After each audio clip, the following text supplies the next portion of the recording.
Hello students, आज का topic है कौटिल्य का सप्तांग सिद्धांत। यहाँ पे सप्त है ना, ये संस्कृत शब्द है। सप्त यानी सात। तो कौटिल्य ने 7 सिद्धांत बताए हैं।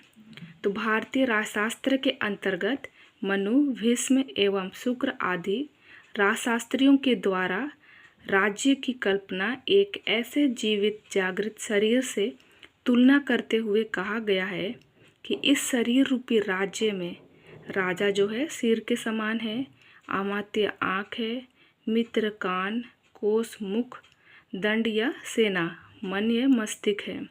इसी प्रकार दुर्ग जो है हाथ है और राष्ट्र या जनपद पैर है। राज्य की ये 7 अंग इस प्रकार हैं। पहला पॉइंट है राजा यानी स्वामी। तो कौटिल्य कहते हैं कि राजा जो है राज्य का प्रधान या महत्वपूर्ण अंग है, और राजा की महत्वपूर्ण स्थिति को देखते हुए ही कौटिल्य ने उसको स्वामी नाम दिया है। स्वामी से मतलब है कि आदेश देने वाला या शासन करने वाला। तो कौटिल्य के अनुसार राजा में अनेक गुण होनी चाहिए, जैसे राजा में विवेक होनी चाहिए, विनय, दूरदर्शिता, शास्त्रों का ज्ञान, समय के अनुसार व्यवहार करने की योग्यता या क्षमता, प्रजा के पोषण और रक्षण की क्षमता, शत्रु कौन है, मित्र कौन है, उसका ज्ञान होना चाहिए, शत्रु की त्रुटियों को समझने की शक्ति होनी चाहिए, और चापलूसी में ना फंसने की जागरूकता। तो ये सारे जितने भी गुण हैं एक राजा में होनी चाहिए, तभी वो राज्य का संचालन सुचारू रूप से कर पाएंगे। वे राजा को राज्य हित में आवश्यकता के अनुसार सभी प्रकार का काम करने की छूट देते हैं, लेकिन कहता है कि राजा का व्यक्तिगत आचरण जो है श्रेष्ठ होनी चाहिए। दूसरा है अमात्य यानी मंत्री।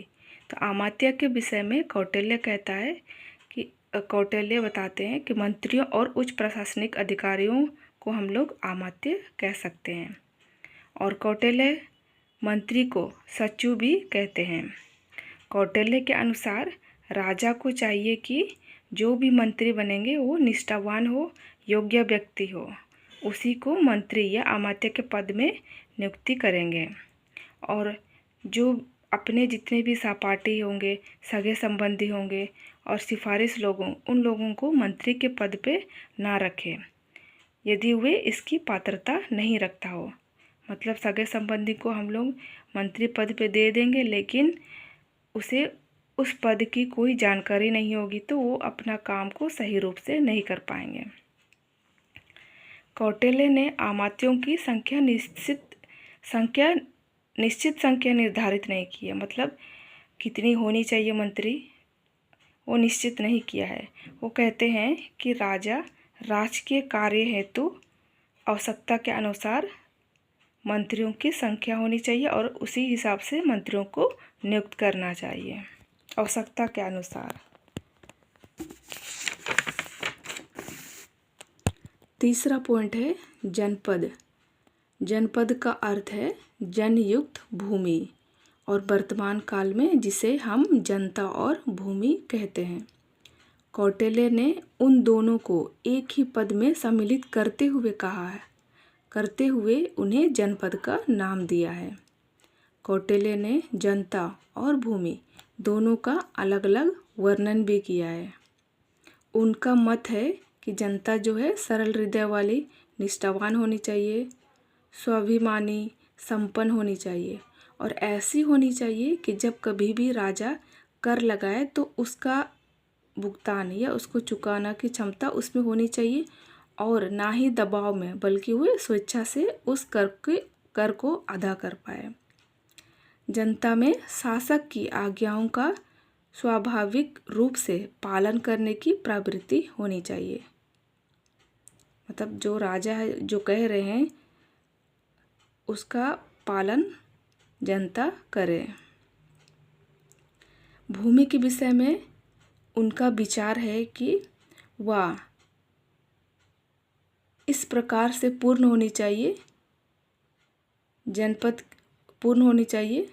मतलब भूमि के विषय में कहता है कि भूमि जो है पूरी तरह से पूर्ण होनी चाहिए। यहाँ पे थोड़ा सा लिखने में मिस्टेक हो गया है, पूरी तरह से पूर्ण होनी चाहिए। जनपद की भौगोलिक स्थिति ऐसी होनी चाहिए कि उसकी रक्षा कर पाना संभव हो, और उसमें सभी प्रकार के जैसे नदी, तालाब, वन, खाने, जलीय व स्थलीय मार्ग, उपजाऊ मिट्टी, हर प्रकार के पशु पक्षी, दुर्ग, पर्वत, ये सारी चीज़ें होनी चाहिए। तो कौटिल्य पड़ोसी राज्यों के विषय में भी अपना विचार देते हैं और कहते हैं कि सीमावर्ती राज्य जो है ज़्यादा शक्तिशाली नहीं होनी चाहिए। अगर शक्तिशाली ज़्यादा होंगे तो हम पे कभी भी वो आक्रमण कर सकते हैं, है ना, इसीलिए शक्तिशाली नहीं होनी चाहिए। नेक्स्ट 4 पॉइंट है दुर्ग, जिसको हम लोग किला भी कह सकते हैं। तो कौटिल्य कहते हैं कि दुर्ग भी राज्य के लिए उतना ही महत्वपूर्ण अंग है जितना जनता और भूमि या राजा के लिए।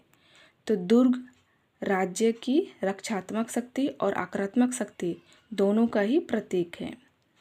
दुर्ग मजबूत और ऐसी होनी चाहिए जिसमें सेना के लिए अच्छी मोर्चेबंदी हो और पानी, भोज्य सामग्री और बारूद का भी उचित प्रबंध हो।